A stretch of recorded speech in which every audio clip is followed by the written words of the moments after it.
All right. And welcome back to Real America. I'm your host, John J. Sottolero, and on the line is Mr. John Thompson. How you doing, John? Excellent. Coming back from that break. I feel better already. Yeah. So, I'm looking here. I was looking over the break.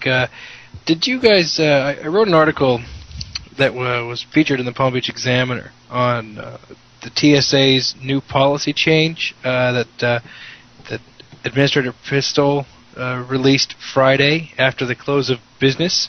After close of the federal business day, he released this 100-word missive about how the TSA is not going to expand the private screening program because he sees no value in it. Really? Yeah, I don't know if you had seen it. It was snuck in on a heavy news day. I mean, obviously they knew that everybody was going to be watching Egypt, everyone was going to be caring about Egypt and what was going on there, and so Pistole, he just kind of looked at it and said, "Hey, I'm going to throw this chunk of news out there, and maybe nobody will catch it." Yeah. Now, there's always someone out there with their eyes open. It's seldom that it gets past everyone. Sometimes it's a matter of the one who caught it can't yell loud enough. Right. Happens. But at some point we catch on to it. Usually it is too late, though. By the time we figure out what's going on, it's too late. We're behind the curve on that stuff. They called. I think it was CNN. CNN saw it and they contacted John Micah, Representative Micah up in Daytona, and Micah, he's the chair of the Transportation Infrastructure Committee in the House. He was a ranking member of the Aviation Subcommittee for forever, and he was the person, he was the head of that committee before, and he's one of the primary authors of the Transportation Security Act for aviation. And so he put in the clause that airports can opt out of having the federal agents do the screening.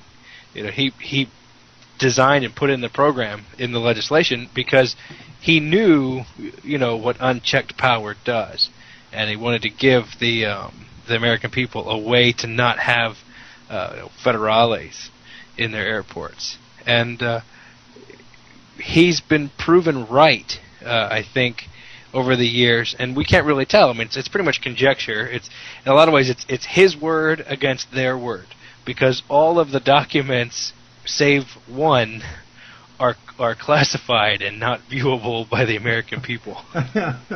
Remember, we used to the Freedom of Information Act to get documents, and after about 6 or 7 months, you'd get something, and the whole thing was blacked out. There was nothing to read. Everything's just lined out in black ink. And it's like, all right, well, what am I supposed to do with this? But look at this document. Even the page numbers are redacted. Yeah. That's transparency. But how do you know this is the right document when you send it to me? I don't understand. There's no title. Oh, it's. I love the idea of transparency in government. It's almost like an oxymoron. Well, it certainly is. It certainly is backwards. I mean, Obama is, I'm going to have the most transparent government ever, and he's the worst. I mean, I don't know how, but he's making more documents, classifying more documents than Bush did, and Bush was horrible. Yeah. We really are through the looking glass, because we elected this guy because he made all these promises about having open and transparent government, and he's not coming true on any of these promises.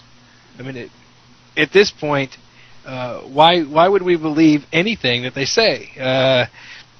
There's these, when the American Reinvestment and Recovery Act came out, you have these government websites about stimulus and where the stimulus money is going, and they were so inefficient at what they did, and they had so much bureaucracy that they were months behind in their reporting.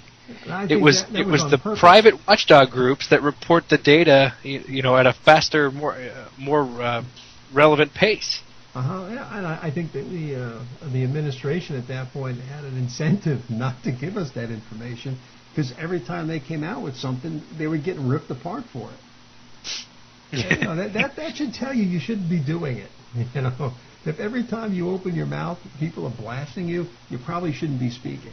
And you know, the Obama administration in particular, you know, not that that I was a big fan of the Bush administration, but it seems that everything that the Bush administration managed not to do to its benefit, you know, bumbling through, managed not to knock off all of this China off the shelf.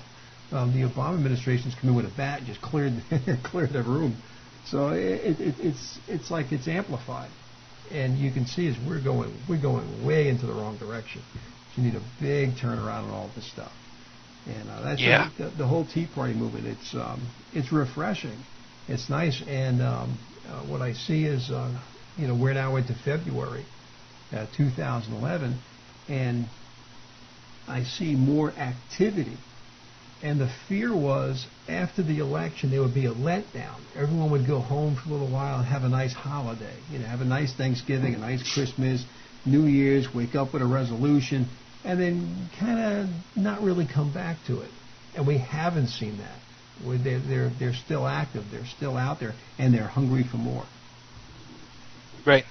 Well, you know, it's they're getting that taste of what it's like to be involved. I mean, I know I got bit by the bug, and I'm active, you know, and I'm involved. But also you see what happens when your politicians get away from you, and so you need to be out there and you need to be vigilant.